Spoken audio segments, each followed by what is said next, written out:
तहरीक इंसाफ ने हुकूमत से मुज़ाकरात के लिए मुबैना तौर पर छीनी गई सीटें वापस करने और बानी समेत दीगर रहनुमाओं के खिलाफ दर्ज मुकदमात ख़त्म करने की शराइत आयद कर दी हैं।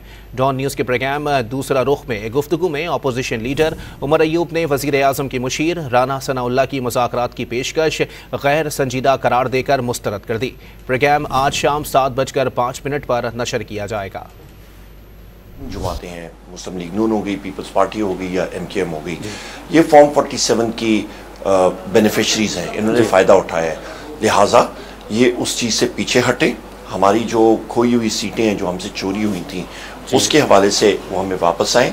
वज़ीर आज़म इमरान खान साहब के ख़िलाफ़ केसेस, हमारे जो मिलिट्री कोर्ट्स के केसेस हैं, हमारे लोग पाबंद सलासल हैं, मर्द हैं, ख़वातीन हैं पाबंद सलासल, उनके केसेस ख़त्म करें, फिर उनके साथ बातचीत हो सकती है। हाल ही में आपको राना सनाउल्लाह साहब ने दावत भी दी है कि आप आएँ, मुज़ाकरात करें और गैर मशरूत हो। नॉन सीरियस वो है, क्योंकि वहाँ पे तो फॉर्म 47 के जो आप समझें कि बेनिफिशरीज हैं वो सारे के सारे बैठे हुए हैं।